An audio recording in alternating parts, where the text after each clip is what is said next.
Hey there, everybody. Welcome to a special episode of the Hugo's There podcast. I've done these before, but I missed a year, but I'm reconvening my panels on Hugo nominees for the fiction categories, and we're going to start with short stories. I'm planning to do a couple of these. You will recognize some of the faces if you're seeing this on YouTube. You will recognize certainly the voices if you're not watching it on YouTube. Because everybody here has been on the podcast before. So I will go ahead and introduce everybody. Cora Buehler, thank you for joining us. Thanks for having me again. It's great to have you. And then we have Scott Ullery. Hey, Scott. Hey, Seth. Thanks for having me. And we also have Lisa McCarty from Narrated. Hi, Seth. Thanks for having me. Yes, and my continued joke that I'm not going to let go is that I'm unofficially co-hosting or hosting the narrated discussion for the short stories because you've already done episodes on novels and novellas, I think, right? And You're doing one on series? Yes. Yep. Excellent. And then we have Emmanuel Dubois. Hey, Emmanuel. Bonjour, Seth. Hey. And this is your first discussion panel, but you have been on the podcast and on Take Me to Your Reader as well. Yes, exactly. And I'm glad to be here with you. Yes. And then Sarah Elkins, also a veteran of many of these and a couple episodes of the regular podcast. Hi, everybody. It's great to be back. It's great to have you. Okay. So before we get started, I will run down the list of nominees, and then we're each going to lead out on one of those and just kind of start the discussion. And then we'll kind of give them all a bit of a mulling over and maybe talk about which our favorites are. Okay. So the nominees are 5 Views of the Planet Tartarus by Rachael K. Jones, Marginalia by Mary Robinette Kowal, Stitched to Skin Like Family Is by Nghi, 3 Faces of a Beheading by Arkady Martine, We Will Teach You How to Read, We Will Teach You How to Read by Carolyn Yoachim, and Why Don't We Just Kill the Kid in the Omelas Hole by Isabel J. Kim. Okay, most of these, I think all but 2 of them are available as audio, is that right? Or is it half of them? Yes, I think all but 2. 4 of them, yeah. Yeah.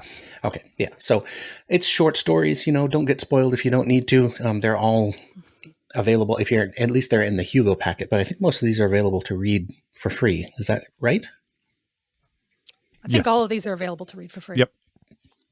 Yeah. So like I said, don't let us spoil it on these stories because there's some good stuff in here. So we're going to go ahead and kick off the discussion with 5 Views of the Planet Tartarus, and Cora is going to lead out on that. Well, as Seth just said, 5 Views of the Planet Tartarus by Rachael K. Jones was published in the January 2024 issue of Lightspeed. It starts with a shuttle arriving at the prison planet Tartarus, and the planet is surrounded by rings of some kind of space debris. And one of the prisoners asks the pilot if do you really have to hit every single one, because the shuttle keeps bumping into that space debris. And the pilot always replies, we always try to hit as many as we can. And then we get a brief description of the trial, which has a foregone conclusion. It's basically a sham trial. However, the entire sentence is read out because apparently we have to torture those poor prisoners even. Yeah, I work as a court translator. I know how torturous reading out endless sentences can be.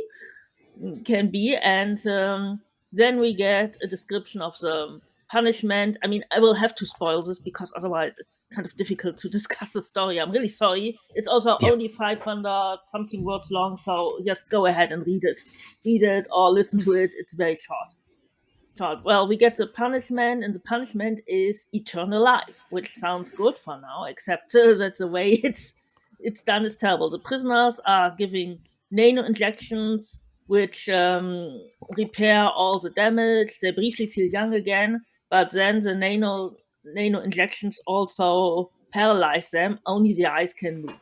Then they're stuck into spacesuits and shot out into the orbit of Tartarus to float among the space debris, which we finally realize is basically the rings are floating prisoners, because this is an authoritarian regime and they have a lot of prisoners. And the story ends, and the prisoner and the spacesuits last for 200 years. The prisoners cannot die, so they're basically stuck floating in space around Tartarus for 200 years and quickly go mad and just hope to die and to be hit by some kind of random random piece of space junk or space debris. And the story ends as it began, with the shuttle coming back. And now we finally realize why the pilots try to hit as many of those space debris parts, which are really prisoners, as they can. And this was actually the only story on my personal ballot, which made the actual Hugo ballot. It's very, very short, very punchy, extremely, extremely powerful, and I think also, let's say, resonates more, especially with these difficult times in the US where people are being snatched off the streets, disappeared, thrown into alligator Alcatrazes or some kind of prison in El Salvador. And yeah, I kind of hope Trump and Musk don't read the story, because it might give them ideas we don't want them to have. Yeah, this is an extremely dark story. And this is not Rachel K. Jones's first extremely dark story.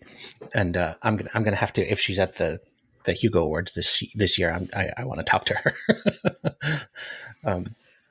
This was one of my favorites, and I love the fact that it's very, very short, and I like the way it recontextualizes itself at the very end. But it's funny because I talk on my other podcast, Take Me to Your Reader. Colin and I are very different appreciators of different kinds of fiction. You know, I love a downer ending. I like a dark story, and so this is the kind of science fiction that I really enjoy. So let's go ahead and kick it out to everybody else. This gave me a very visceral type of horror of what it would be like to be one of those prisoners. Yeah. Anybody remember the Doctor Who episode with the amber, where people were trapped? I think it was Doctor Who, where people were trapped and they for like centuries and they didn't age and they were just stuck and couldn't. But they were There was aware. a Fringe episode like that. Was that what you were thinking? It might have been. Anyway, I may have misremembered it. But it was basically time was frozen for these people, but they were aware of every passing moment, and it just reminded me of that. And I still get kind of,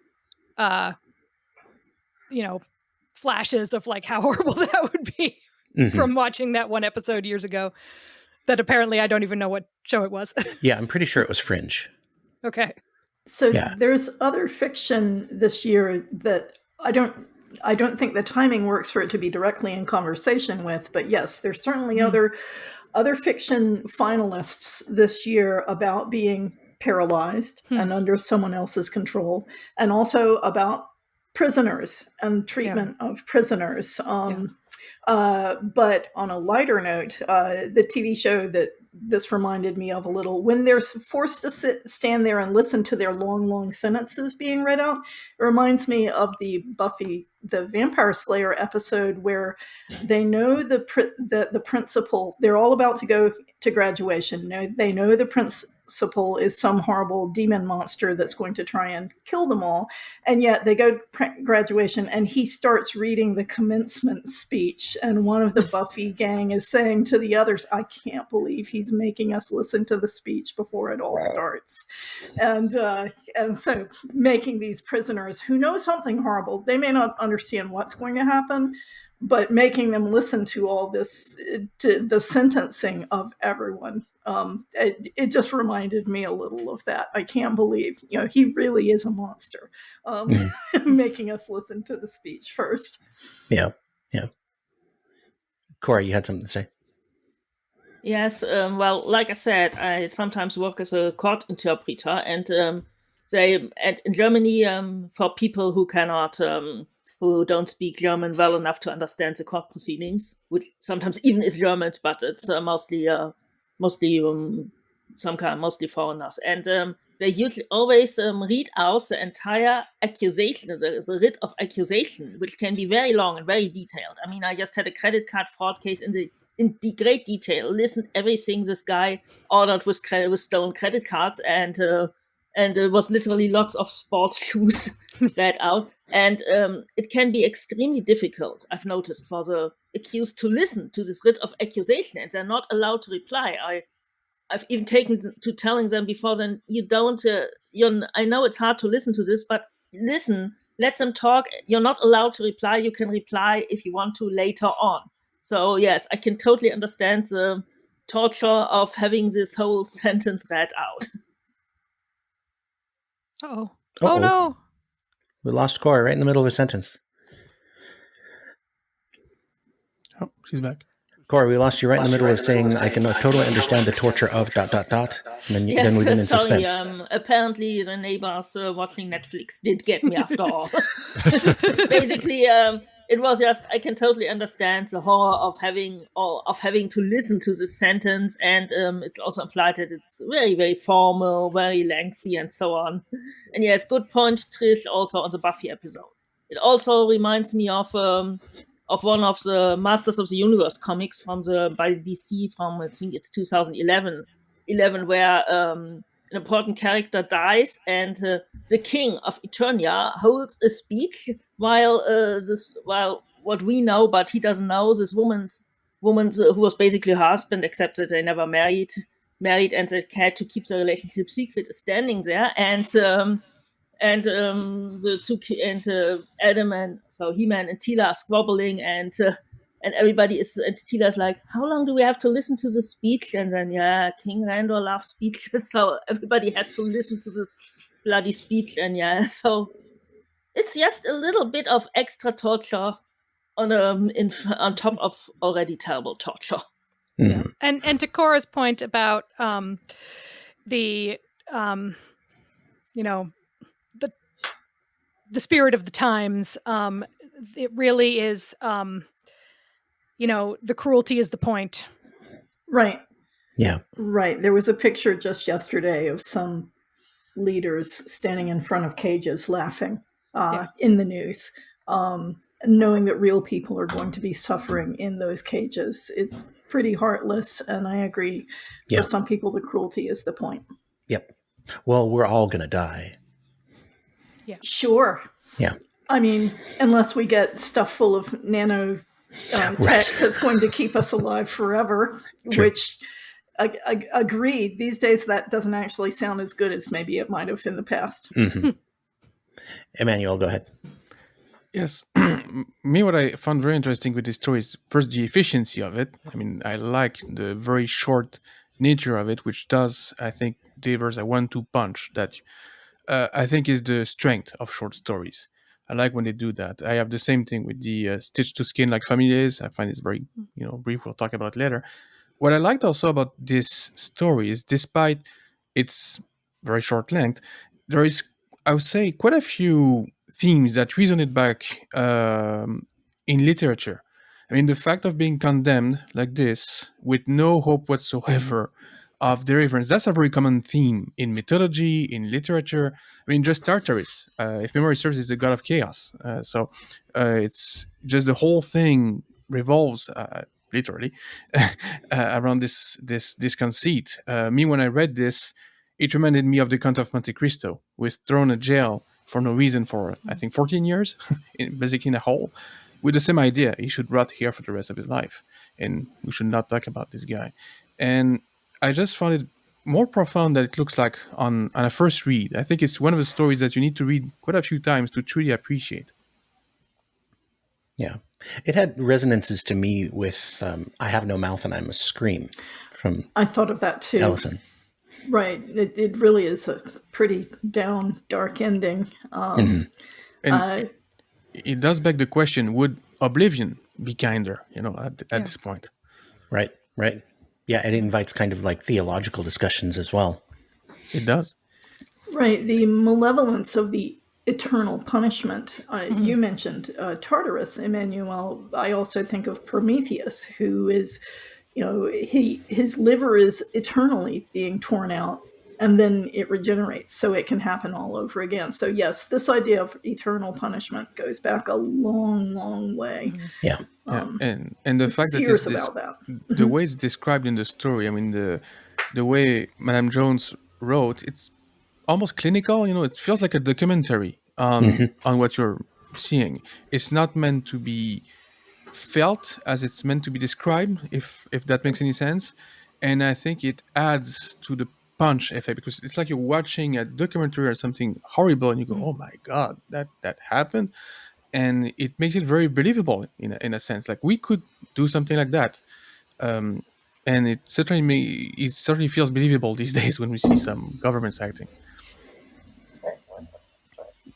Yeah, and to your point in terms of the compactness, and I think Seth had talked before in terms of how it loops around, it recontextualized the opening and seeing the space debris. And like if you go back and reread that initial, there's an extra level of horror that you don't have from, oh, it's space debris.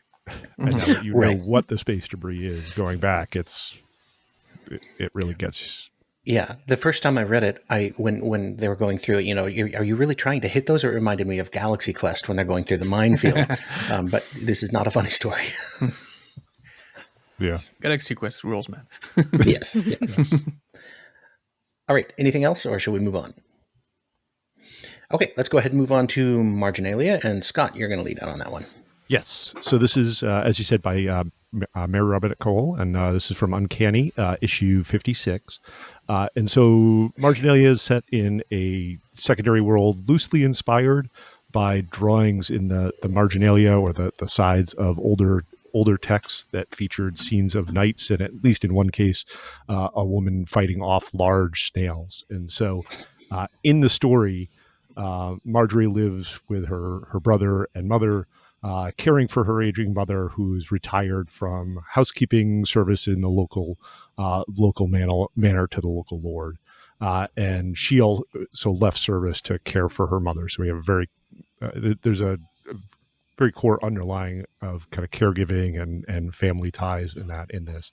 But in the story, when a particularly large snail is sighted and the local knight's horse shows up riderless, Marjorie goes to find her brother, who had been seen trying to chase down the knight and see the snail. And so she's kind of thrust into adventure and maybe being an unwitting hero, or unexpected hero. I really enjoyed this story, both for the fun prompt to the story, and I would encourage folks to seek out the original episode. I don't think it's included in the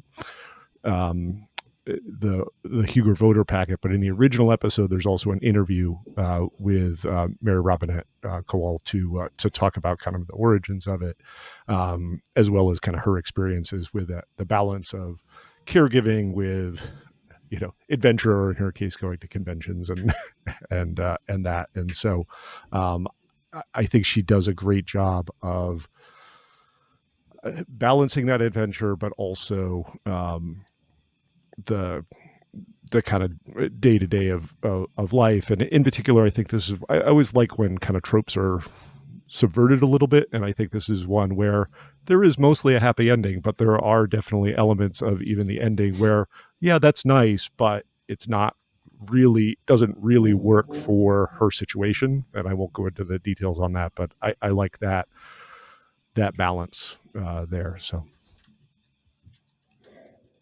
All right. Throw it to the floor. Anyone want to talk about this one? Sarah, go for it. So, yes, the part I liked the most about this story was the thing about gift giving. This Lord of the Manor meant to be all beneficent by telling his servants, find a nice farm to put this housekeeper who's being retired. And he doesn't realize the consequences of his doing that means, the daughter of the mother also has to leave service in order to take care of the mother. There's other gifts that he gives, and to his credit, does start to realize he has no idea how to give gifts other than if he's courting some grand lady. And he's just, he starts to realize that. Which I've certainly been given gifts that I'm like, oh no, either I just don't want and they're clutter, or they're actively really not what I wanted, and now I have to decide whether to hide them, or whatever. But yeah, sometimes they're burden. Yeah, I don't want to take care of this huge plant you've given me. Now the next time you come back, it'll be dead, and you'll wonder where your plant went. So I had a lot of sympathy with that angle, and with I really liked the daughter. She is doing her absolute best in this situation to be a loving daughter and a loving sister, and remember to say the polite things to the nobility when they ride through on their grand horses and all that. I liked that viewpoint in the story a lot. Go ahead, Emmanuel. Yeah, it's funny because of the 6 stories, the 2 I like the least, I won't say I won't like them, are the 2 by the most known authors. So this one and the one by Martine, which we'll talk about later. I like the premise of it, and I like the fact that we take away the light from the night and we go to the common folk, which is, I think, a nice thing to do. But otherwise, I found the tropes to be too predictable. I mean, I saw this story coming a mile away after a couple pages, and I could see what would go on. And even the way the Lord behaves at the end, which, looking for redemption, call it what you will, is, I mean, for some reason, I just found it very dull in that respect. Even though I like the whole thing with the snail and the little brother, it felt like hastily written TV episode of a series to me. For some reason, it's like good ideas, but the execution and the tropes that she used didn't work for me. And that's something of an issue I have with Marie Robinette Kowal as an author. I don't know why, but the way she structures her story and the aspects she chooses to explore don't work for me. The Lady Astronaut series, I have the same problem. After 20% of the book, I'm like, okay, I know what's going to happen, and I don't need to read the rest, even though I do because I finished the book. But I don't know. It doesn't resonate well with me. Sorry for everybody who loves that story. It's okay. We're all entitled to our opinions. Exactly. Cora, go ahead.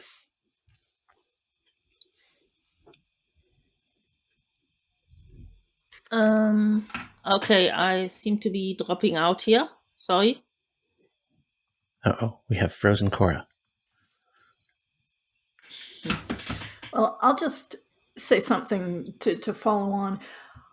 I really don't want to Can read anybody hear me? more stories that kind of glorify or are complacent with monarchy and aristocracy. But if you're going to read a story like that, this is a good one to read, because it does give kind of the lower person's viewpoint. That's its strength. Sorry, now I'm back. I just dropped out for a moment. Sorry about that. Yeah, go ahead.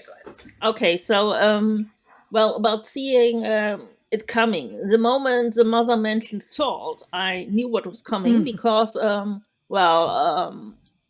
I live in a house with a large garden, and the snails are sometimes a problem. And yes, salt is one way to get rid of them.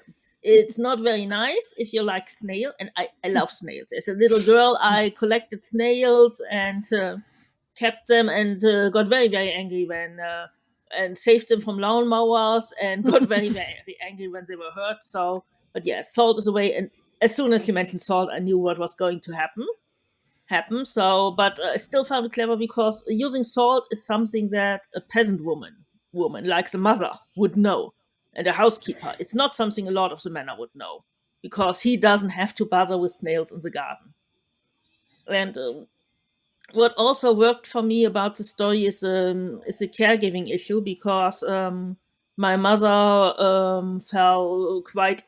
She had been not well for a while, but she fell really ill in 2022 and never recovered from a hip replacement operation. She lived and she died last February, but the last year or so of her life was not very nice. She just had an unpleasant life, and at first we still tried to keep her at home as much as possible. Well, so yes, I feel about the caregiving. That's what kept me away from Chicago from the Chicago world kind of person, because I couldn't leave my dad alone with her. It was also, you could hardly leave her alone at all for longer periods. It was only maybe for an hour or so that you could. So yeah, I really feel that. And also the aspect of feeling trapped because you always have to, even if you love the person, you always have to be there for them. So yes, I felt that aspect, and okay, so that's basically what I wanted to say. Lisa, go ahead. I agree that I definitely could feel. I also accompanied my mother through hospice care, and so I definitely felt that piece of it. And I think she did that really well and used it, as many artists do, to work through something she was going through at the time. I also agree with Sarah about have really being turned off by anything that's got a sort of monarchical or feudal structure, and like you really got to work hard to sell me on something on fantasy set in medieval Europe. At this point, I'm a little bit done with it. And so, and like Emmanuel, this was not my favorite of the stories. But I think my favorite part of it was a little bit of exploration that we get of the relationship to authority in the sort of code switching that the characters do. They change their whole manner of speech when they're talking to the Lord. And even though, he's blundering around, not doing, not really helping matters, they still feel like they have to have this deference to him. Yeah. This wasn't my favorite either. I mean, I enjoyed it. It was a fun little lark. It does have some deeper layers to it, with especially with the idea of, well, the solution to this problem comes from the peasant class who's more familiar with being in the dirt. I do have a hard time believing that even little boy princes aren't running around the castle finding things to kill in gruesome manner. Just from growing up as a boy, I it's not just a boy thing, right? It's a little kid thing. You find an anthill and you have magnifying glass, and you're needlessly cruel, unless you're one of those tender-hearted kids, which I was not. I think we all have our tender-hearted things, but there's a threshold that it has to meet. But yeah, it was a fun story, but it didn't make much of an impression on me. Okay, shall we move on to the next story? So then we're on to Stitch to Skin Like Family Is. So Emmanuel, why don't you take this one? Yeah, sure. So Stitch to Skin Like Family Is was published in Uncanny Magazine in 2024. I'm not sure which issue though. By 57. Nghi. 57? Okay. Mm-hmm. Nghi, hope I'm pronouncing her name well. And so we're basically following a young Chinese American woman, I should say, on her journey in Dust Bowl America in the 1930s. And she's looking for her brother. And at first, we have this young woman in hitchhiking her way all to the way to her brother where she got a letter from him.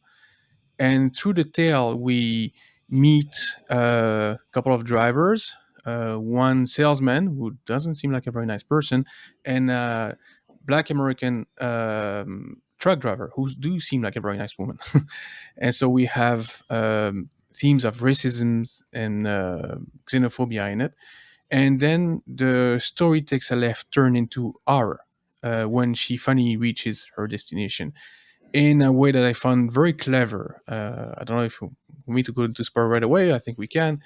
Is that when she touches fabric, she can feel the trauma and the history in it, and she can even at some point control it, which I found quite interesting. And certainly it was a first for me to read that. And at the end, there is also kind of a symbolism that I think we should explore with the moonlight and everything. Okay, go ahead, Sarah. Looks like you're... Yes. So yes, I liked the story a lot. It is fine with me that I'm curious about this magical ability, which I hadn't remembered from other stories. I know I saw one reviewer who didn't like this story because it isn't explained, but for me, I don't have to understand everything in a story about someone else's magic. It was a really interesting look at me on how something as simple as fabric could be tied up with family and memory, and that comes through in the story, not just through touch, but she recognizes some fabrics during the story that even before she touches them, and that is partly a plot driver.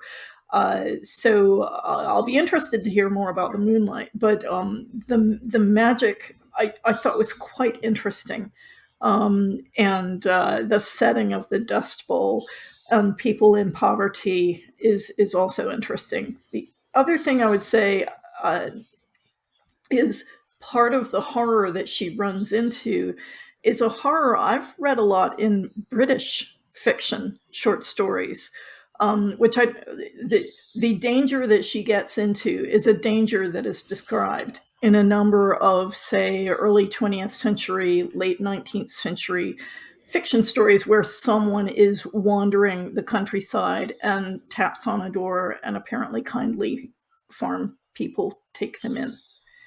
And that's all I'll say for that. But it's I don't know if it's in conversation with them, but I did wonder if what was going to happen was part of what was going to happen. So, Cora, go ahead.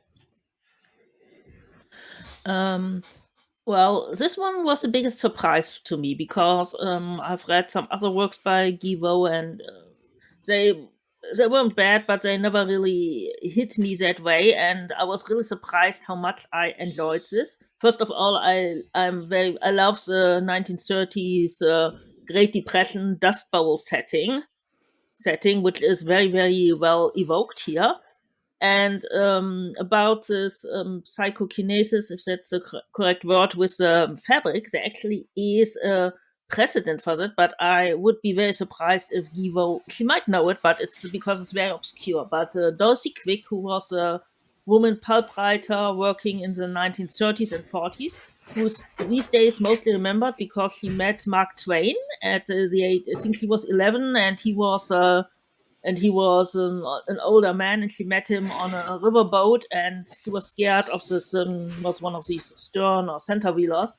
She was scared of the boat, and Twain, who'd been working on riverboats, explained everything to her and encouraged her, and that's why she's mostly remembered. But she was a very good pulp writer. She wrote lots of things for Weird Tales and Unknown, and in Unknown she wrote a trilogy of stories called The Patchwork. It's just, there would have been more, but Unknown folded, unfortunately. It's called the Patchwork Quilt Trilogy, where there's a patchwork quilt made up of all sorts of fabric, and if you fall asleep touching the fabric, you dream of the life of the person who wore the fabric, which usually ends very, very shockingly and dramatically in death. And those are really, really great stories. They deserve to be known better. They've never really been reprinted, but like I said, they're pretty obscure, so I'm not sure if Nghi knows them. As for the predicament of that first her brother Young-Yoon and then our narrator gets into, that's a quite common thing. There's an interview with Nghi where she says this is inspired by a real case called the Bloody Benders, which I've never heard about. It's a family who also killed lodgers. But the things I thought about were, of course, first of all, Rosemary and Fred West, which was another real case in the UK in the 1990s. A couple who also killed one of their daughters and lots of young women who were boarding with them. And this happened just shortly before I went to university in the UK. And so I was basically really terrified about staying anywhere, because this had just happened very shortly before. And it reminds me, of course, of Norman Bates and from Psycho and Bates Motel. But there are a lot of such stories all over with the strange inn and the people, or the kindly couple. There's lots of those stories. I mean, Arsenic and Old Lace is a comedic take on the same theme. But another case which really happened was a serial killer called H.H. Holmes, who was operating in Chicago in the early 20th century. There was a World Fair in Chicago, and he built a boarding house with all sorts of trap and murdered people. So there's a long history to these stories, and also a lot of cases which really, really happened. And even though I don't know the specific one, but this was a story I really, really liked this one. And to your point, Cora, the only other thing I've read from Nivo is the novella that is offered this year for the Hugo winning packet. The name escapes me, the title escapes me at the moment, but That's the Brides of Brides. High Hill. Yeah. thank you. And I was also not that impressed with that novella. I mean, liked it, not that much, but that story truly impressed me. I mean, there's so much to unpack here. You have clothing as memory and magic, if you will. It's like a vessel for all that stuff. Whereas usually in a story, it will be like a picture or something written, not garment. And I like that you chose that as a vessel for her story. Then there is grief and family legacy. I mean, she literally carries that suitcase with her father's and mother's clothing, I believe. So she carries them in a way with her all through the story. Then, of course, there is racism, violence. Surviving in 1930s America. It's kind of all put together. When she reaches the boarding house, you have that tension growing and growing. You can feel something's off. Like this father and his son. There's something wrong with them, and you're not sure about the daughter. Even though, I mean, you do feel like she's in on it, and of course she is. Then there is the ending, which is a mix of vengeance and love, because she does kill them, but after they assaulted her. So I don't think she had any intention of doing something like that from the get-go. And then there's that ending when she goes out in the moonlight and takes the clothing off, and it's a very cinematic scene. You could see that scene in a movie where she would unfold them. It's almost a grief ritual in a way, and I thought it was a very nice way to round that story up. It's a very, very well packaged story, which is quite impressive given its very short size. I mean, what I'm saying now is something we'd expect from a novel or maybe a novella, not a short story. That amount of themes that she was able to explore is quite impressive. Sarah, go ahead.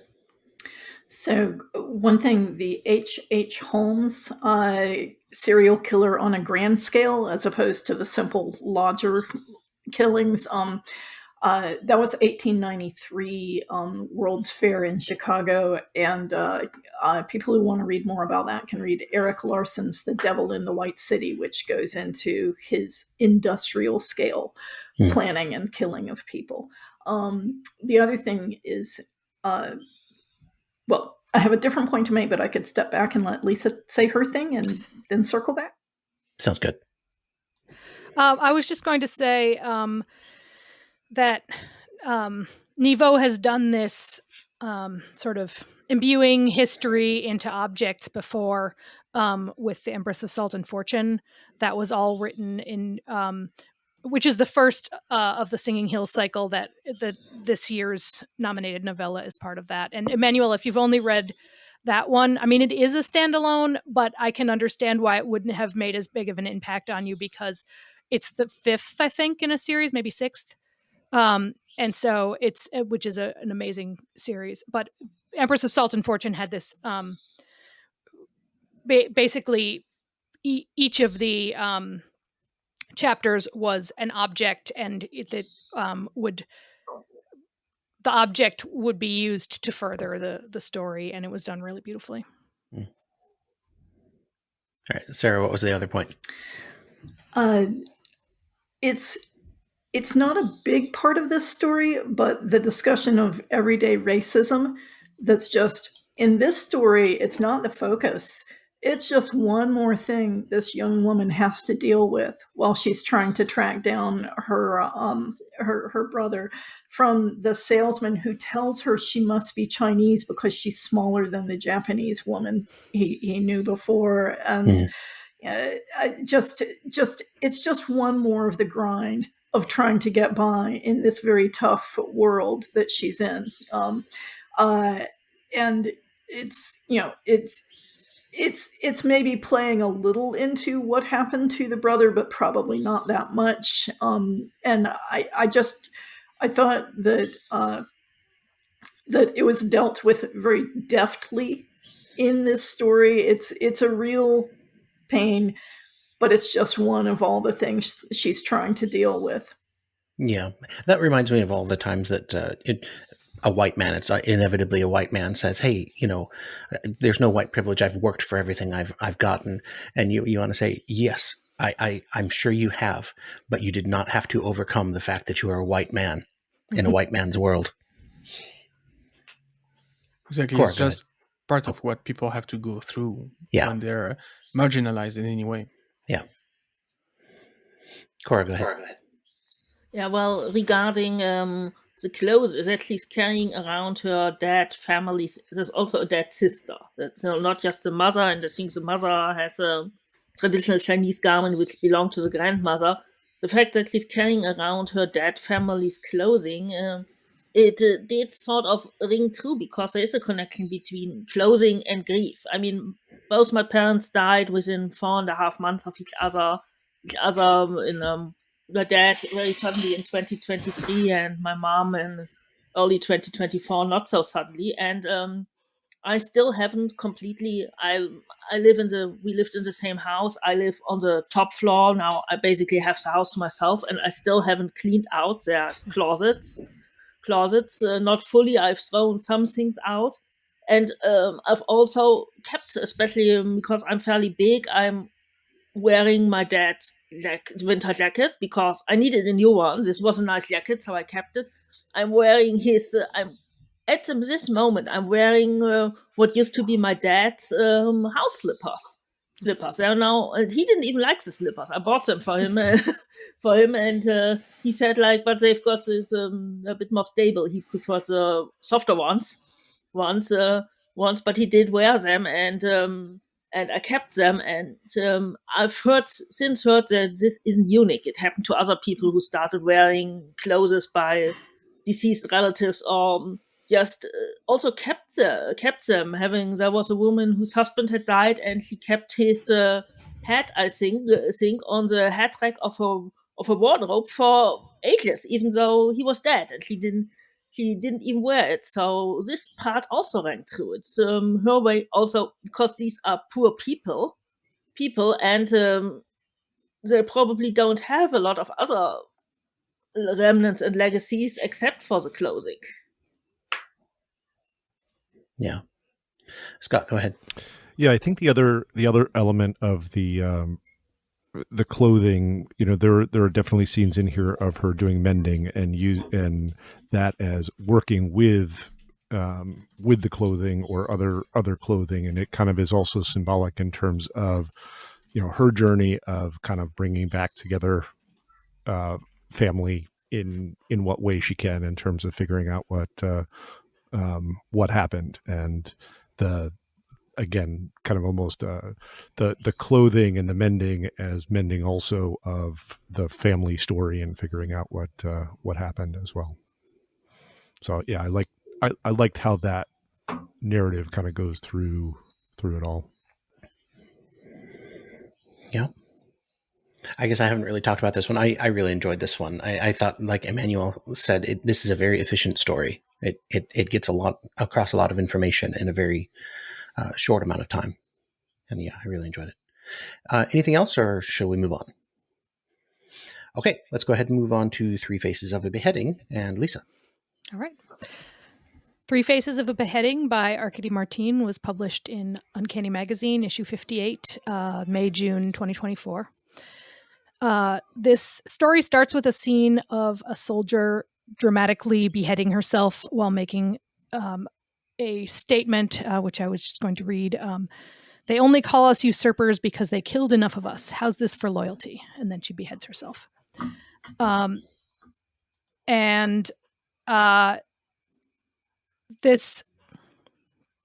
We quickly learned that we were witnessing a scene from a multiplayer role-playing game, and someone has hijacked the game in order to make a statement. Everyone who was participating is then and just saw it happen, didn't even have anything to do with it, is then banned from the game for 2 weeks. The structure of the story is pretty unique.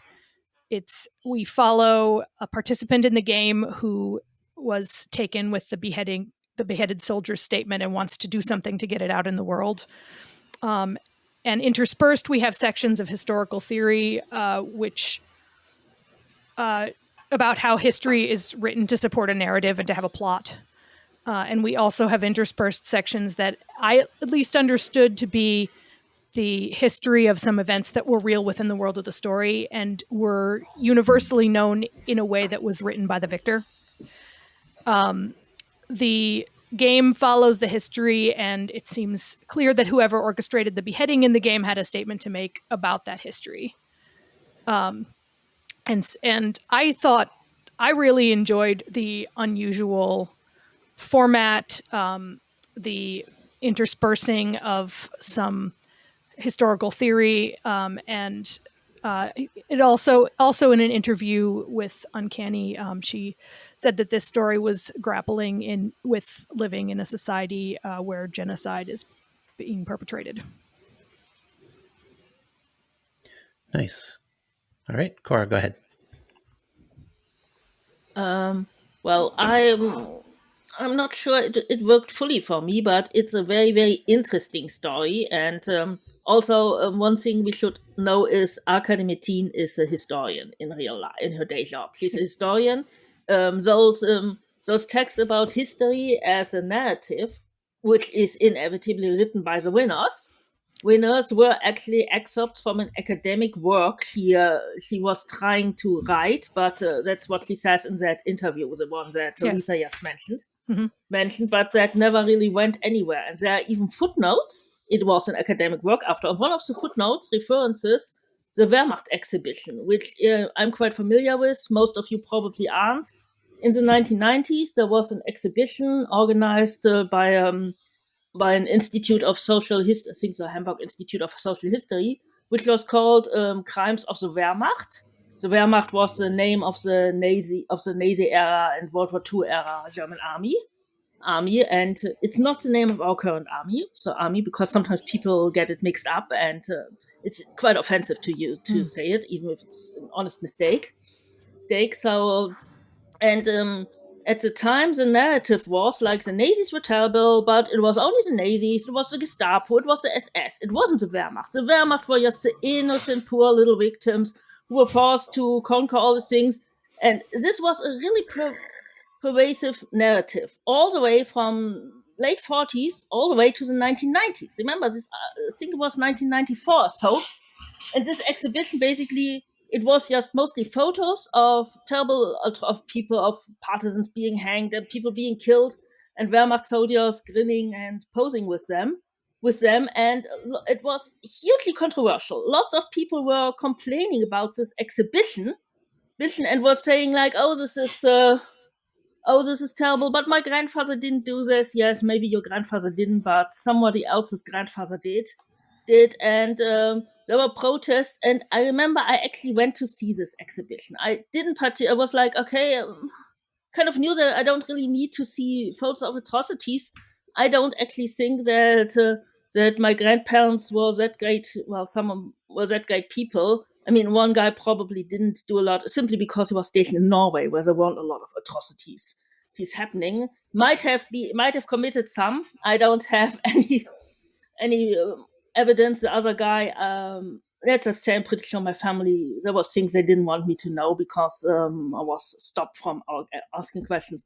But I went to see this exhibition simply to support, and I remember it was a huge queue all over. It was in our town hall. It was all over the marketplace. But basically, this exhibition, it shattered a narrative a false narrative which had been built up for, at this point almost 50 years. And so I found it very interesting that she refers to this. And now I'm going to shut up, even though I have a bit more to say, but I will say that later. Okay. Emmanuel, go ahead. Yeah, so I mean, as some of you may know, I'm a trained historian. That's why I have a history podcast. And so I really enjoyed that part about historiography. I know she has a PhD in Byzantine history, Arkady Martine does, and it shows in her text. It shows also in the Tex Callan series of novels, the way she approaches her work and the way her world building is made. And I like when she wrote, "All historians are liar." I agree with that because we're not here to provide truth. We're here to provide a narrative, as well researched as can be. But there is no such thing as an unbiased historian. You just can't, because you're using all your knowledge, all your references, all your cultural bias, whether you want it or not. I mean, ask a French historian to write about Joan of Arc. Ask an English historian to write about Joan of Arc. You're not going to get the same storyline. Even though they might agree on many of the facts, they won't have the same perspective on her. Talk about Alsace and ask Germans, ask French people, ask Alsatians. Note my great-grandfather was from Alsace, so I have a bit of personal connections there. Exactly. It depends on where you come from, what your point is, what you're trying to say. And that aspect of the story I found very interesting. And the whole VR thing, in a way, the game thing, and all put together with some of official narrative in academia. I don't know if it worked for me as a whole. The thing is, like, I like each part per itself, but I don't think the sum works as a whole story, if that makes sense.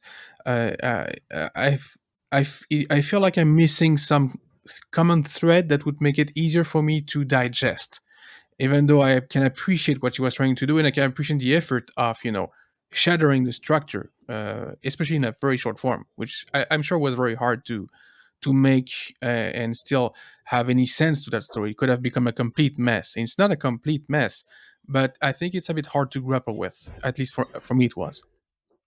Yeah, I felt very similar to that way, Emmanuel. Go ahead, Sarah. So I think part of what Arkady Martine is doing in this story, she isn't just talking about historiography. She's talking about cultural influences. And the game variations are a big, big part of what she's doing in this story, because the game variations are each telling different stories. They're each bringing forward facts, and some of the facts are in agreement, but which facts are centered in the stories matters hugely. And I think Arkady, like I, have some friends on Twitch, and we watch different friends play the same game on Twitch, and it's a different game depending on who's playing it. And I think for me, Emmanuel, that's what pulls this together. She's looking at game narratives and how that influences people, circling way back to Lisa's point about this is a story where people are struggling to live in a world with where their country is doing some genocide. This is a story where everyone is living in a surveillance society, and yet some of the choices people are making in games is having some cultural influence on people who are watching the games. And so for me, it's a fairly impersonal story in ways, with some shocking moments in them, yes, starting at the beginning. But I really think she's brought a bit of a new angle to the discussion of historiography by this game variations over and over, where one thing changes and the story is very different. Cora, go ahead. Well, about this in-story historical stories that we get interspersed, but she says, like, you can add names. The story of the sword and the what is called the twist-headed whatever from the east, and the rebellion and against the empire. She basically says you can add names, and what I think she's referring to is the story of Belisarius, the Roman general who was sent to put up an uprising in Byzantium and in Eastern Rome, and he was a little too successful and was eventually executed as a traitor.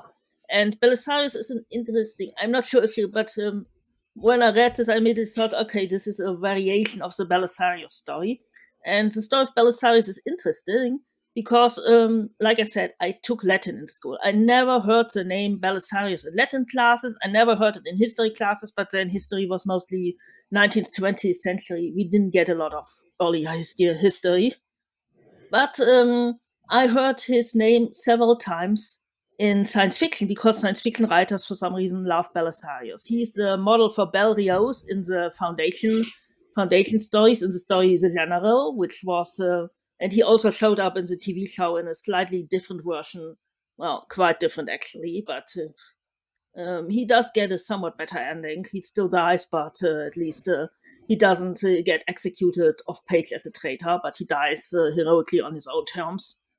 And so he showed up on the TV show. Belisarius, and he actually survives, shows up in Lest Darkness Fall by Elsbrecht de Camp, where a historian ends up just before the fall of Rome, of Western Rome, and he recruits Belisarius to his cause and basically tries to preserve Rome and history. So it's fascinating that this historical character, and I'm sure Arkady Martine knows this, is more beloved by science fiction writers than he is by official historians who are not specializing in this area. All right. Other comments on this one? I do just want to mention that I listened to a whole Norwegian railroad construction history podcast that was all about its construction during World War II and the atrocities associated with that. So there's a whole lot of atrocities in history that don't get the highlight because there are even worse ones that get the headlines. Yeah. Okay, let's go ahead and move on to We Will Teach You How to Read. We Will Teach You How to Read by Carolyn Yoachim. This was published in Lightspeed Magazine in May 2024, issue 168.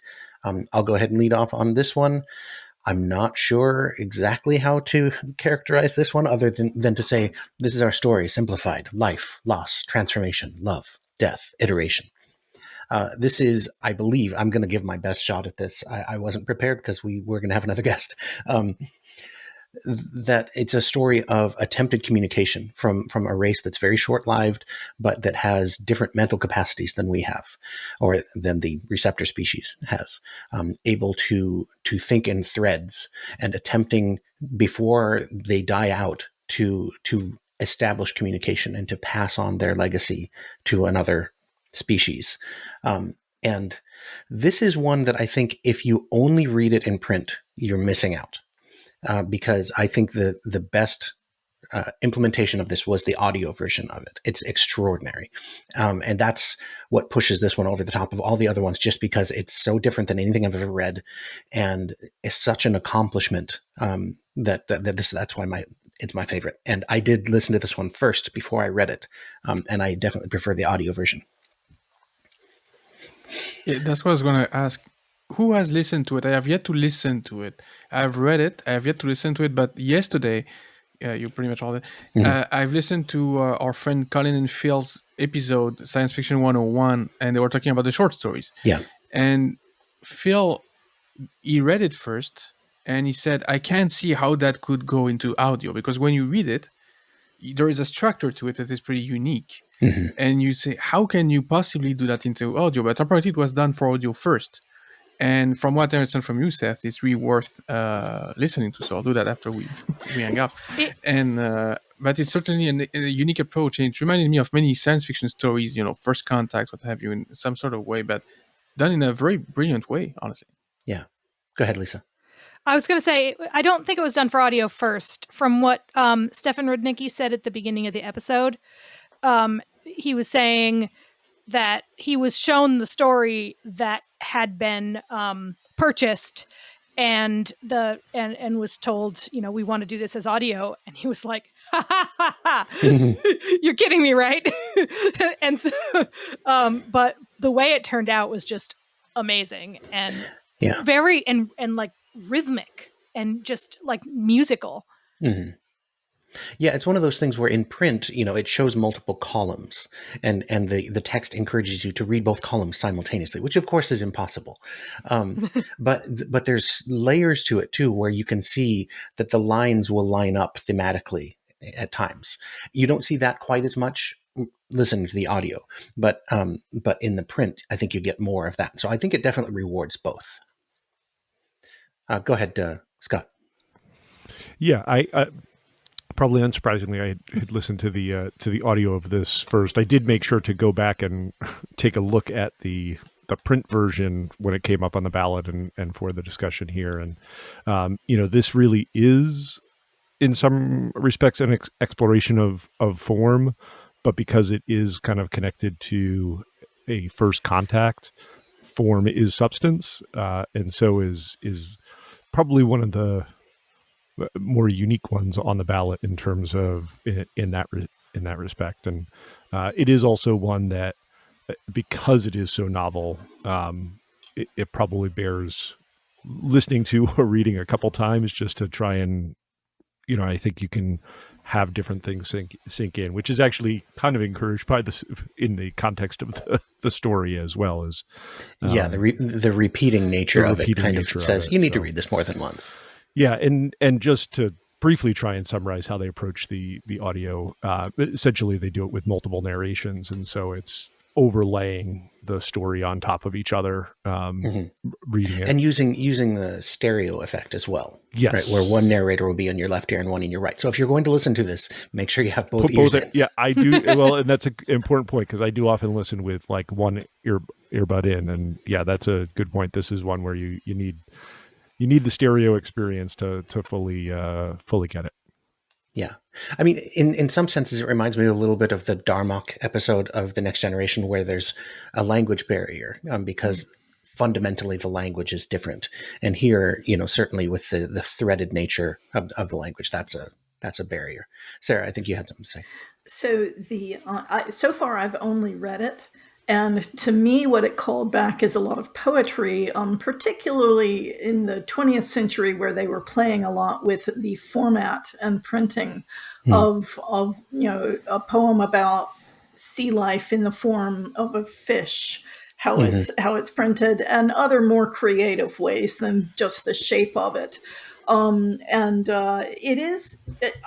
We are much more used to processing multiple audio input at the same time, in conversations in a party where you may hone in on one thing and back off of another and then suddenly switch when a word from the other conversation gets your attention. But it's possible to do it some in print. I mean, words, it makes me think of like magic pictures, where you're supposed to stare and your eyes change focus and suddenly you can see there's a penguin in the picture that just looked like a bunch of abstract dots or things like that. That's not exactly what's going on here, but when you're reading down and one the column on the right keeps repeating and suddenly one word changes in that, I'll be interested to catch the audio later, but I thought that the print did work fairly well. Again, yes, definitely merits re-listening. I also think of my sweetheart just Friday was telling me about walking in on his nephew, who is a professional musician, who was listening to some music on headphones. Something was on TV that was also music, and he was working, doing some, I forget if he was transcribing or something even more creative compositionally, and he plays the piano. And I also listened to a podcast about some guy who can listen to right on cue, Sarah. Yeah, really great sound effect. Thanks, streetcar. Who can listen to multiple tracks of music all at the same time and repeat them. So we can definitely train our brains to do more than we commonly do for multiple inputs at the same time. And it makes me wonder about this alien life, if they're doing that all the time and they're trying to get us to the point where we can do it so we can really process more like the way they do. Right. And in that sense, it kind of reminds me a little of Arrival as well, right? The story of your life. Exactly. Where the learning their language, expands the mind as well. Right, by Ted Chiang? Mm-hmm. Yeah. Emmanuel, go ahead. Yeah, so that story was certainly interesting in both form and depth, in the sense that to go with what Sarah said about poetry, it did remind me a lot of French poetry from the early 20th century, especially from Guillaume Apollinaire. I don't know if you've ever read that name. He would, for example, do a poem about a bird, but the poem would be shaped as a bird. He would do stuff like that, and you can read it in different ways. And what I liked about that story is they used that effect in a way, and also, but they used it to teach the value of language and words. If I may read just a small quote, they say, "Love, the gift of words we give to our children, is our greatest expression of love. We want to give this gift to you, even knowing how hard you must work to receive it." And that's, to me, is a very good example of that's what this story is about. Is that, yeah, there's that language barrier, but also it's a way to unify people, because what you learn in your life, especially when you learn a second or third language, is that your brain works with your language. It's not a standalone thing. That's why an American or a French or a Chinese or a Japanese or a Tunisian, they don't think in the same way, because you don't think in the same way in Arabic or in French or in English. It's your brain's operating system in a way. That's how you structure your ideas, and that's how you structure your life and the way you perceive even very basic concepts in your life. So talk about an alien culture. I mean, I have no way of knowing how somebody from Indonesia would perceive something in their daily life. So how about somebody from a few thousand light years away? That's the kind of question that you were right to mention. Arrival. It's another example of such a story, but I thought it was done in a very beautiful way, in that story, in a very poetic way, and certainly something I have not read since I studied literature like 25 years ago. Lisa, go ahead. I was going to say something else that it made me think of, which was Embassy Town by China Miéville. Where the alien species that they're trying to communicate with speaks in a way that's there are two sounds at once, and they have to be made in concert. And so there's like pairs of humans that are being trained to be like mentally aligned enough that they can speak together. And it's very difficult for humans to even produce something that sounds like this language, but it has to be like the thought has to be there in it too. But yeah, those listening on audio didn't see my excited hand motions when Lisa was mentioning that. I listened to that audiobook earlier this year, and it's one of my favorite by China Miéville. It's really good. Yeah, it's a kind of a Tower of Babel story too, because it's like, if there, I know that the language doesn't work like there was a language that we were born with and then it split apart, but I like to think about what if it did, and this is one of my favorite like what if it did stories. Yeah, Cora, go ahead. Well, this is in a way linguistic science fiction, and I always we've all had lots of examples already. Arrival, Embassy Town, Babel 17 by Samuel Delany is another I would list.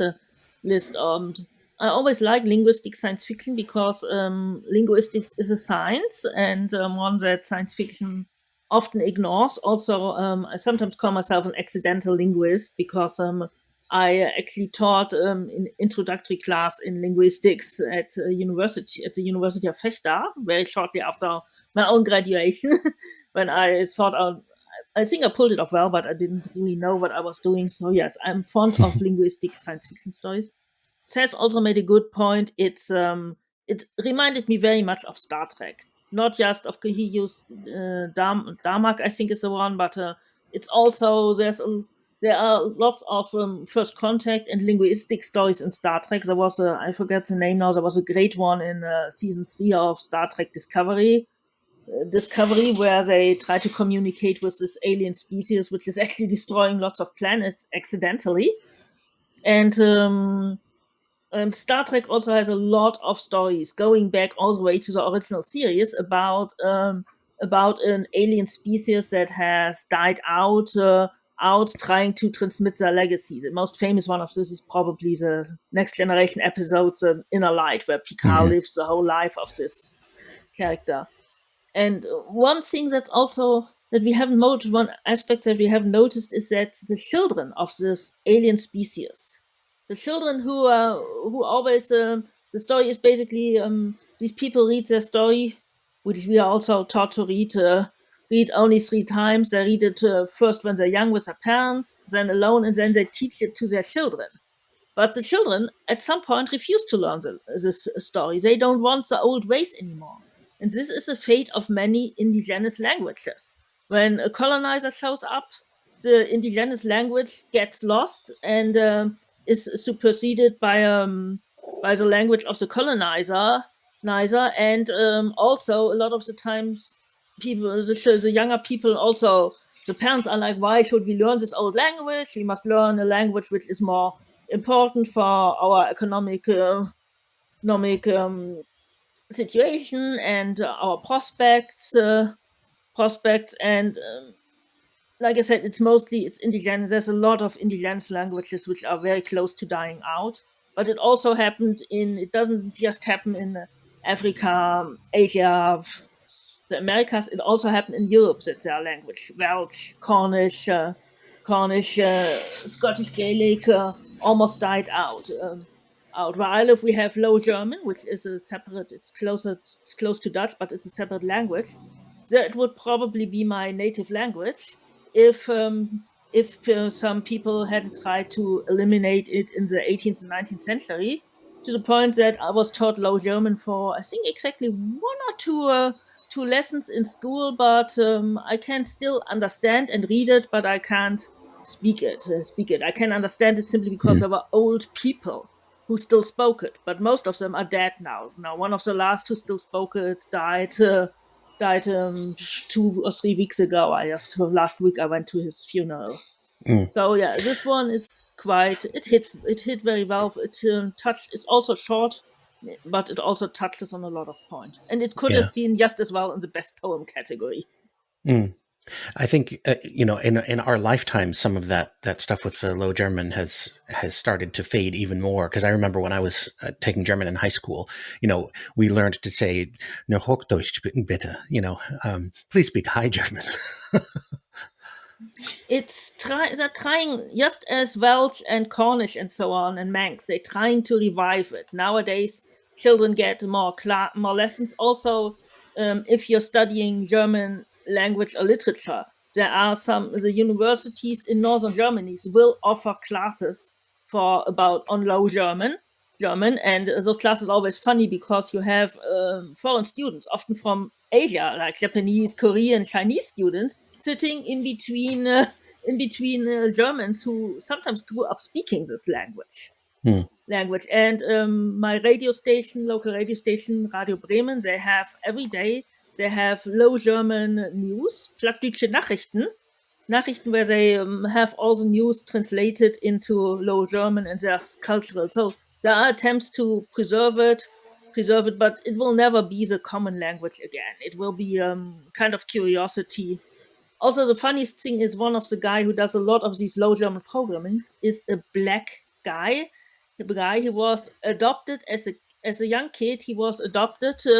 I think he's from Ethiopia or Somalia or somewhere. And as a small kid, he was adopted by a German couple who spoke Low German, and so he grew up speaking Low German. And people are always surprised when they hear him and when they see him, because it's usually thought like, oh, but someone who looks like that cannot speak Low German. But it's one of his early speaks languages. Go ahead, Sarah. One message that's not spelled out but is subtext through this is we in the story is, we love our children. We think you must love your children too. And it's, it talks about childhood and nurturing and so on, but it doesn't quite say that. But I think it is part of kind of the plea of, let's try and understand each other, because we all love our children, and want, can we find a way to talk with each other? Yeah. Emmanuel, go ahead. Oh, you're on mute. I think you're double muted, Emmanuel. Oh, hold on, sorry. So just to echo what both Sarah and Cora said, for the use of language and the teaching of language as part of your culture and who you are, I mean, Cora gave a very good example of what happened in Germany, what's happening now to trying to fix this. Here in Canada, we had the same thing with, the indigenous nations. We basically wanted to eradicate their culture. I know you had some of that story in the States too, but the kids were put into schools where they would be forbidden to talk their own language. They would have to learn French or English depending of where they were. Here in Quebec, the French-speaking people were seen as lower citizens for a long time compared to their English counterparts, and it's only in the second half of the 20th century that got fixed in a way, and now there's some pushing back in the other way that French-speaking people don't want to hear any word of English on the street. So there is a back and forth. Instead of trying to communicate, we try to push each other, which is a shame. France had the same thing as Germany had. We're trying to eradicate all local French patois or languages to unify the country, they were saying in the 19th century. So everybody should speak French. It's fine to have one common language. It's not fine to say people, hey, you cannot speak your own language on top of that. I mean, having more than one language it's something that you should crave, not something that you should fear. And it's one of the elements. It's probably the element that resonated the most with me in that whole story. That it is a wealth to have more languages and more than one way to think, because having only one authorized way to think is exactly the description of a total dictatorship, which is not what you want in your daily life, I believe. No. Sarah, go ahead. The title of the story is a little bit of cultural imperialism. We will teach you to read. We will teach you how to read. You ignorant people who only read single-threaded or only listen single-threaded. We're better than you. We're going to teach you how to come up to snuff, which is... It's sort of a natural assumption to say, well, I can multi-thread. You're only single-threading. You must be inferior. It speaks, I'm not sure if this is where the author was going, but it does talk about how easy it is for someone to come in thinking they're the superior one and the other person has to learn. But they clearly already have learned some enough of Earthlings language to give some message, to them. But it just, there's a lot of layering and nuance going on in this story. Yeah. Cora, go ahead.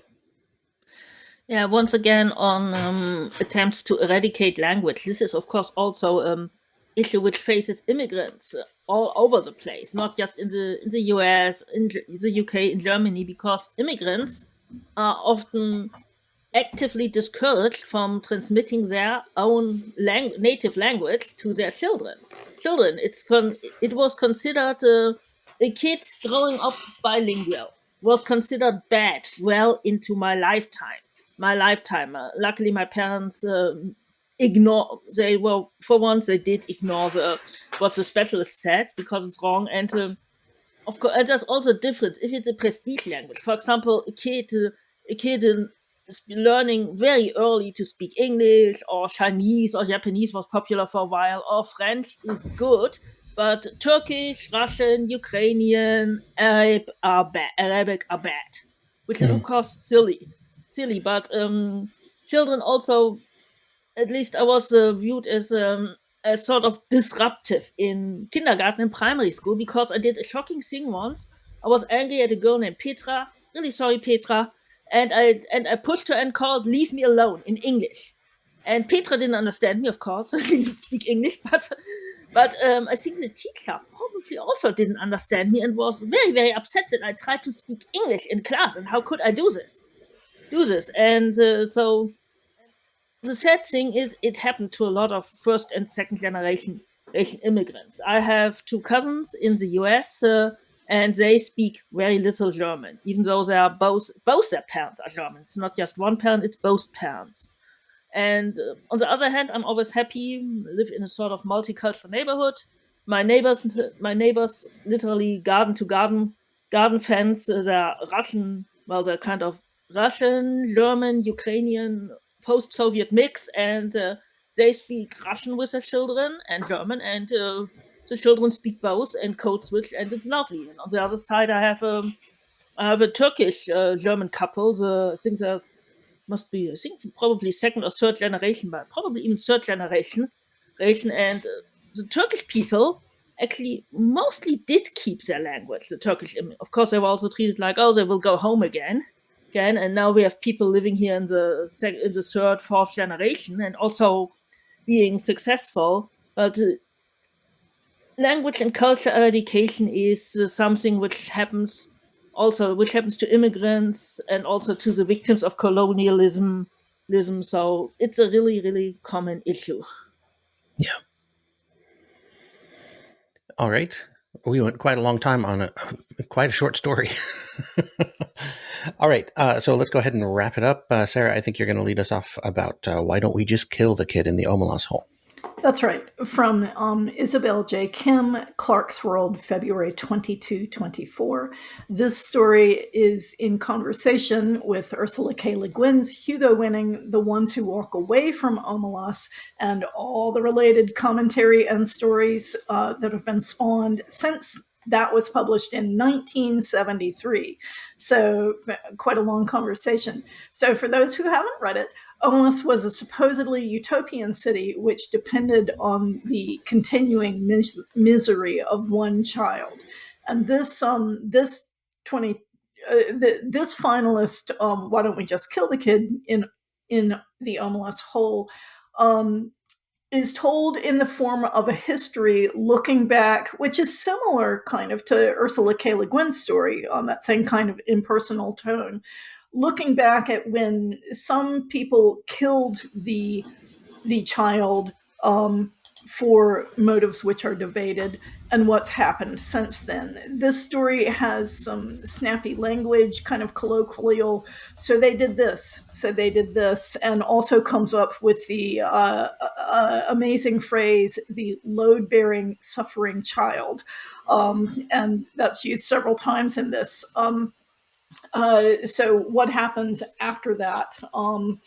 And I was on the fence about the story until the ending, which had seemed sort of like a philosophical exercise. But in the end, it kind of zooms out and situates it in our own timeline, referring to some of our own atrocities and horrors. And for me, that turned it into kind of just an analytical discursion into a somewhat restrained, angry, and frustrated howl about the world we're in, the situation we're in, the fact that some people are still discussing misery and torture to profit people in a somewhat cold and impersonal way. So, but still, I felt the tone. I felt so much anger and frustration underneath in the end, and it kind of makes me feel like howling along with it, because there are no easy answers. And are things we're going to try and do to fix it actually going to make it better, or just kind of change the bad things but still bad? So for me, it got me in the end. I was neutral on it until the end. Can I ask one question real quick, just of everybody here? Who is the we? Why don't we just kill the kid in the Omelas hole? This is not people in Omelas, right? It is people in Omelas, I think. Is it? I always saw it as, why doesn't the rest of the world, figure out how to stop the suffering of this one child? Yeah. I think it can be read either way. Okay. But I think it was an internal resistance. Okay, like so this is no longer the people who walk away. This is the people who kill the kid. Right. I saw this as, this is an option beyond just walking away. Walking away is slightly more passive in terms of just separating from it, whereas this story is, okay, what can we do to restructure to change what's going on. It's, I mean, in some respects, I thought too, the trolley problem, it's okay, well, there is a choice in the trolley problem of not choosing and stepping away and not being part of it, but then active decision, obviously different construct and different philosophical issues, but some similarities there. Yeah. Go ahead, Emmanuel. Yeah, me, I was interested because I had heard of the Ursula K. Le Guin story before reading that, but I had never read it before. So I went and read it, then read that story. And of course, Le Guin being Le Guin, it's a amazingly well-written story. Yeah. And that's not only the story itself, but just the prose, the quality of how she wrote. That woman was amazing. Everything I've read from her is just outstanding. And I'd like your take on that. I mean, you're all, except Cora and me, native English speakers. When you take something like this, a classic, something that is part of basically of the zeitgeist of the culture at this point, and is considered extremely well done, and then you do a riff on it, basically, how do you think we should judge it, in a sense? Because it is a riff on it. It doesn't have the same, I mean, it's well done, but it doesn't have the same literary quality as Le Guin's story. And do you think it should impact our reading on it? I'm just curious of your feelings about that. I mean, I think in general, science fiction is more in conversation with itself than other forms of literature. I'm not downplaying the way other forms can dialogue with each other, but science fiction, I feel like, is more intentional about that. Mm-hmm. But Lisa, why don't you go ahead? I was just going to mention that last year at ReaderCon, there was a wonderful panel that the entire panel was about Omelas and its successors and all of the, all of the stories that have been written in conversation with it since, I think, N.K. Jemison's Those Who Stay and Fight being probably the most famous. I think in a way, you don't have to, when you are making a reference, you don't necessarily have to tell everything in the same, you can shortcut a little bit. And that doesn't necessarily reduce the literary quality. Because what you're trying to say with this, with one of these response stories is, yes, and also consider this perspective. You zoom in on some aspect you want to explore more. Right. Go ahead, Sarah. So, Emmanuel, it doesn't affect, I don't think, so much my reading of it. Of course, it depends on whether I've read the story it's referring to or not, but it does affect my voting. I am not as likely to vote as winner something that doesn't stand alone. And that refers to best novel category, if something's a sequel rather than the first work. I simply am not as likely to vote for something if I don't feel like it stands on its own. I may read it, I may think it's great, but I'm not going to cast it as a winner. And that is affecting my ranking in this category. So that's where I stand on it. Go ahead, Cora. Well, Omelas response stories are probably as common as Code Equations response stories. Code Equations, of course, being even older, one of the very first Hugo winners, and it has spawned also. It's also a similar case of a philosophical problem, and it spawned lots of response stories you can fill in, including one from you. Them. Yes, including one by me. You can also fill in. Oddly enough, just this week there's a new Omelas response story, and a quite good one, which I actually think I liked it a tad more than this one.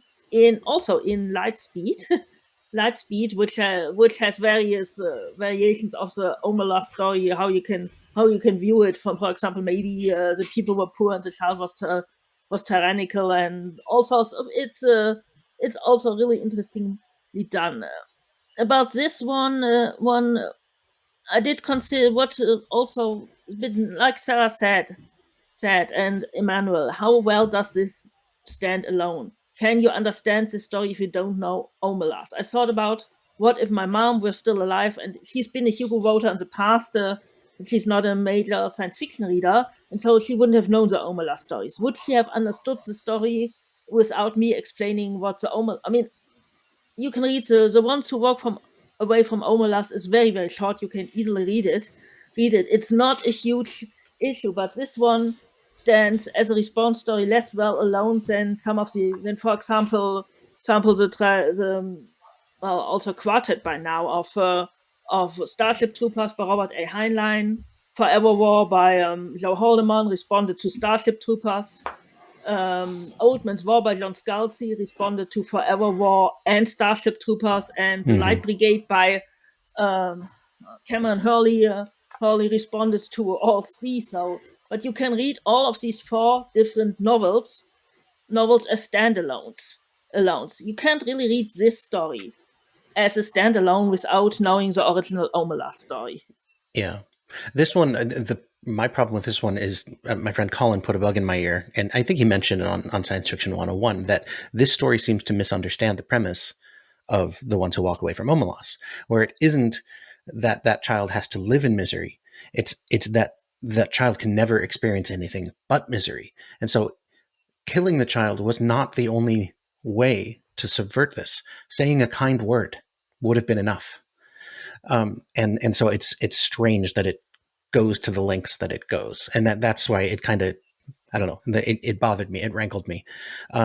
It also, the why don't we just kill the kid reminds me of sometimes I've said after, I hear about some terrible thing that's going on in North Korea. I'm like, why do we allow North Korea to be a thing? It's a similar kind of tone to that kind of sentiment for me, which is of course foundationally a very imperialistic thought, that it's almost something, a dictatorship like North Korea is almost an inversion of the Omelas story, where it's, instead of one kid has to suffer so everyone can be happy, it's this one guy is happy because everybody else there is suffering.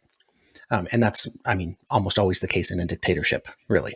But anyhow, I don't know who clicked their hand, raised their hand first. Lisa, go ahead. I just wanted to say, in talking about other interpretations of the Omelas story, if anyone has not read, I think it was posted only as a thread on Blue Sky, but the unofficial Hugo Book Club blog posted a story called My Omelas, Right or Wrong, and boy, does it get at the current moment in history, and go check that one out. Definitely. All right, I don't know who's next. Cora, go ahead. Well, responding to what you just said, and was it Lisa? At any rate, that the story is somewhat, that it misunderstands the Omelas story. Also, the idea and the North Korea thing, well, why do we let this happen? This is a very, when you first read the Omelas story or anything else as a young person, or there's some terrible injustice happening somewhere in the world, and you're like, why don't we just take we have the bloody Bundeswehr, our army, why don't we take there and conquer this? I think I wanted to conquer Singapore because I was truly outraged that they were executing drug dealers. I assumed assumed drug dealers. At the time, I thought like, all these people, they all say they're innocent. I was an adult until I thought, and my dad had worked in Singapore, so I had a personal. We also spent some time there. I was nine. I was old enough to read newspapers, and there were graphic description of executions and terrible murders in those newspapers, and so I was kind of really terrified that someone would slip drugs to my father, and I was terrified. And there was it's actually referred to was a Dutchman executed for drug smuggling in the early 90s. It's referred to by William Gibson in this terribly racist essay about Singapore. And I was really outraged on behalf of the Dutchman because I live close to the Dutch border. I've lived in the Netherlands. I speak Dutch, and I was like, okay, the Dutch army and we shall be enough to conquer Singapore, rescue this guy, rescue all of them, and kick the dictator out, and the Singaporeans can finally live happy. Yes, I'm going to conquer Omelas. Of course, Singapore is also kind of weird Omelas, but that was what I felt like as a late teens and so on. and that's and also I think my first was, I wouldn't call the story upon first reading, probably around the same time Omelas was. I wouldn't call the story The Ones Who Walk Away from Omelas. I would call it The Ones Who Burn Fucking Omelas to the Ground and rescue the child first, because because this also bothers me. My kind of naive answer was always, okay, break the child out and leg it with the child from Omelas, not kill the child. The poor child has suffered enough, and Omelas be damned. So I understand but I also have some issues with this one. Yeah, and of course, like my why do we allow North Korea to be a thing? The answer is it's complicated, and regime change is not clean. And every time that kind of thing gets brought up, I think that might not be a good idea. We should kind of know by now that regime change is not clean. I mean, everybody who's lived a bit, think of Iraq, think of Afghanistan. Afghanistan actually being regime change both twice and ending up worse than before. Iraq and also the whole Arab Spring. So we kind of know by now regime changes usually aren't clean. But if you're a very, very young person, you think like, okay, it's all going to kick out the terrible dictator and it's all going to get better. You have to grow out. You have to grow a bit older to know it doesn't work. Yeah. Emmanuel, go ahead. Yeah, it's changing what's in place is certainly no guarantee for something better. As the French, they had 7 regime changes in the 19th century, and it was not always an improvement.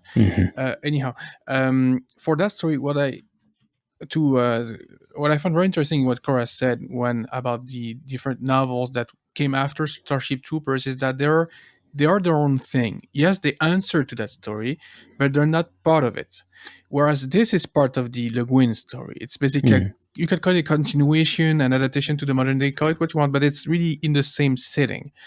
And that, when done well, I think is very academic and can be very interesting, but I don't find it that original.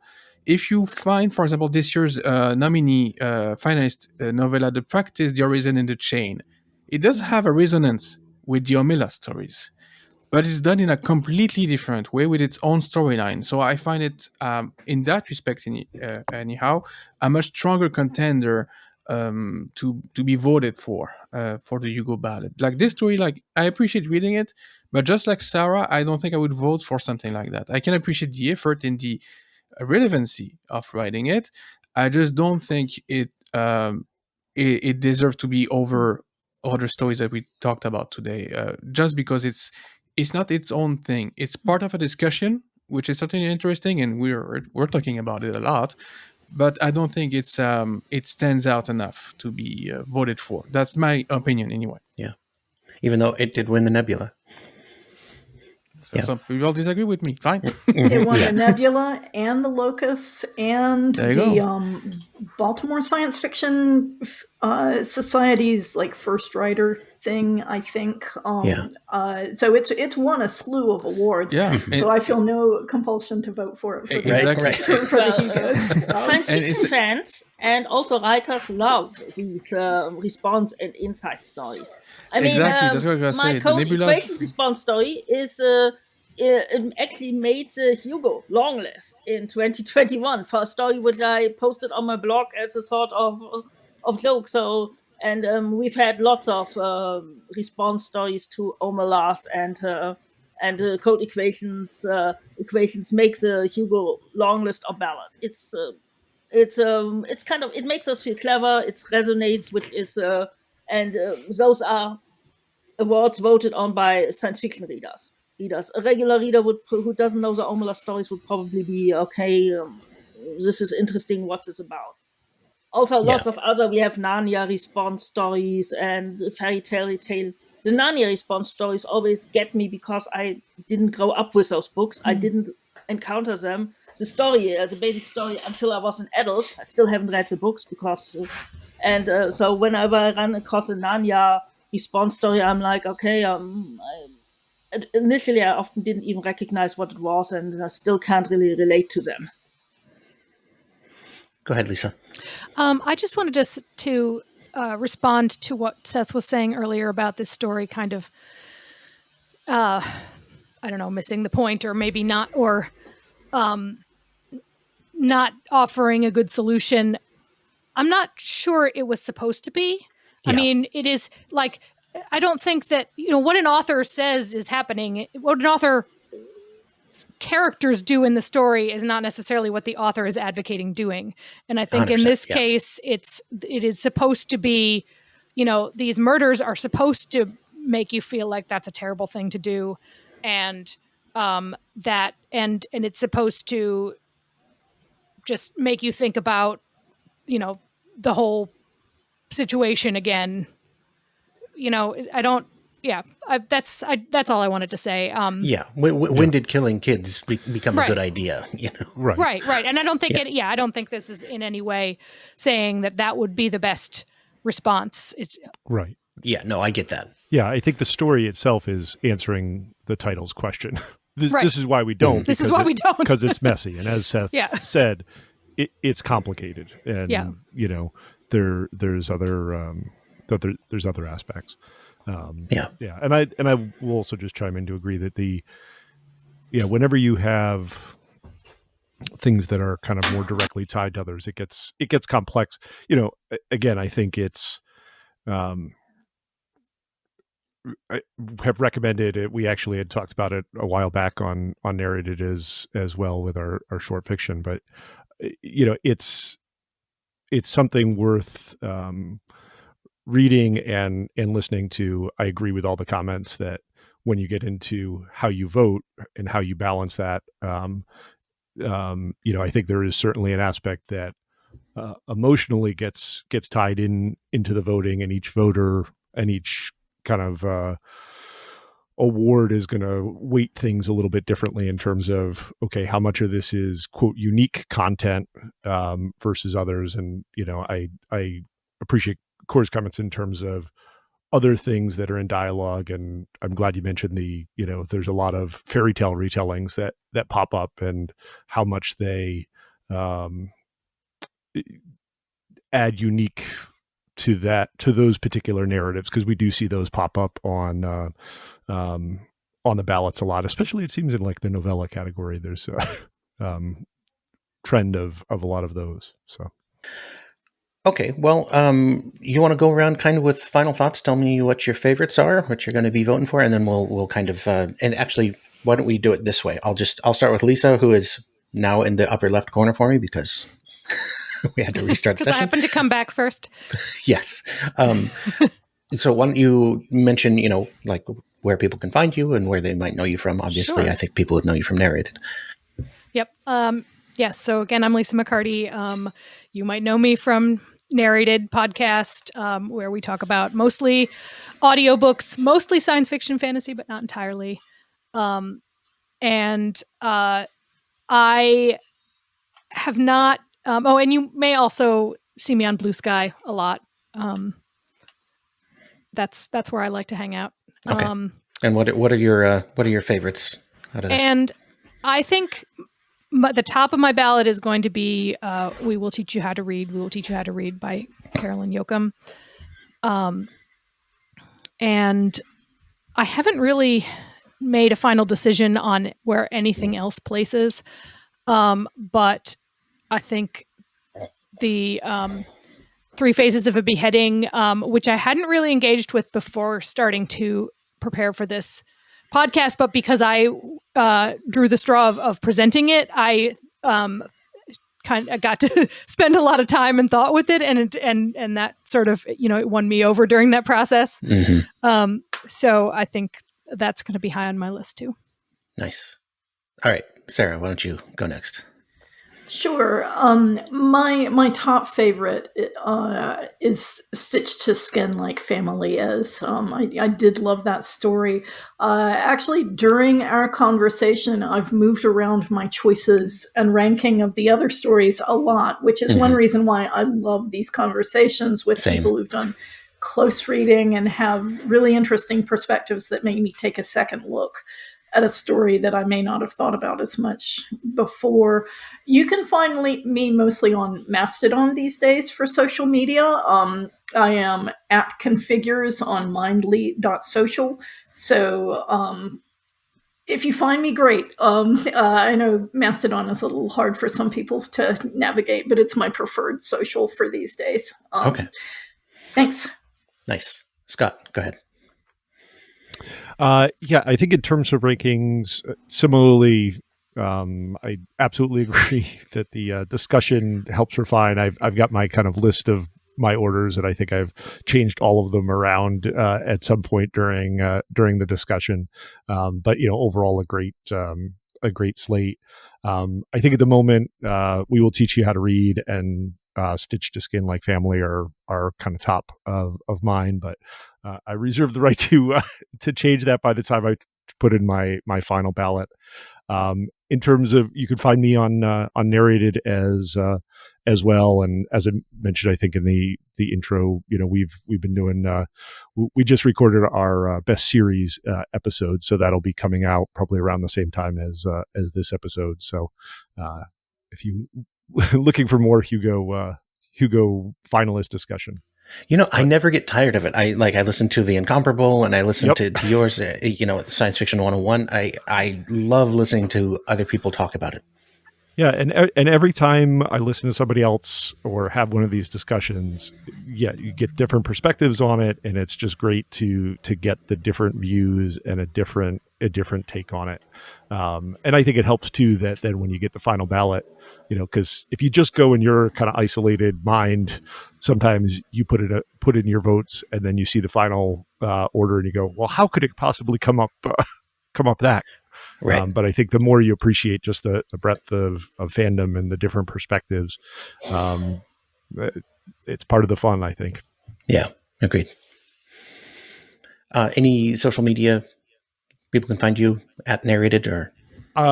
Yes, I'm Underscore. primarily on Blue Sky. I am not as active on it as Lisa, but I am there, and I do monitor. And worst case, Lisa can highlight if somebody tags me and I don't immediately see it, and will bug me about it. But nice. Okay, Emmanuel. Yes, so I also greatly appreciate the discussion. As I said, it's my first year voting for the Hugos this year, so that helps. My top two remains the same. It's Stitch to Skin Like Family Is, and We'll Teach You How to Read, and they're battling for their top spot because I find them two fantastic stories, just extremely different. I did appreciate a lot the discussion we had about Three Faces of a Beheading, because that's the one that I had the hardest time grappling with. So jury's still out, but it does help clarify things. As to where you can find me, you can find me. I'm the host of Lafayette We Are Here podcast, French history podcast. You can find it on LafayettePodcast.com or any podcast app. And that's also my handle for Blue Sky, LafayettePodcast.com. I'm also on Threads and Mastodon, but my main social media station is on Blue Sky. And if you want to read about my movies and science fiction and whatnot, it's on my personal account, which is manuphoto.com, manuphoto.com, because I happen to work in photography. So that's why. Perfect. All right. Cora. My rankings, my first is still 5 Views of the Planet Tartarus, followed by Stitch to Skin Like Family Is, which was the biggest surprise to me. Battling out for places 3 and 4 are Marginalia and We Will Teach You How to Read. These are my current, and I'm still not sure how I will rank them. They're very different. Then we get Three Faces of a Beheading, which I bounced off the first time I read, but the discussion, also reading it again, really helped me. And the final one is, last but not least, is Why Don't We Kill the Kids in the Omelas Howl, because I appreciate the story and what it's trying to do, but it just doesn't stand alone well enough for me. Okay, as for where you can find me, the best place is probably corabullard.com, which is my website blog. It's corabullert.com. You can also find me under my name at Cora Bullard at all the social media sites except Facebook. So I'm on Twitter, Blue Sky, Mastodon, and Threads, which are I think Blue Sky is currently the one which actually gets me the most actual engagement. But I use all of them. You can also sometimes find me at galacticjourney.org, where we talk about the science fiction of 55 years past. So it's currently July 1970, and times are rather unquiet in both all over the world, just like now. And also there's a German World, the only German World can ever coming up to later this year. And Das Millionenspiel, the German adaptation of The Price of Peril, is also coming up later this year. And sometimes you can also find me at the Yesterday, Today, and Tomorrow blog of the Seattle Worldcon, where we discuss science fiction published around 1960-61 when Worldcon was last in Seattle. I think my last one actually was published, last week or so, and it was about an East German science fiction film called Der Schweigende Stern, The Silent Star. Nice.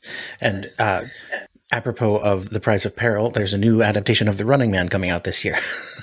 So it's a similar, I saw the trailer. Yeah. So obviously, everybody, you can find me at Hugo's podcast on, wherever you go on social media for the most part. I think actually I am maybe Seth Heasley on something, but whatever. Reminder, Galactic Journey is on the shortlist for Hugo nominations, so send a vote Cora's way. Best fanzine.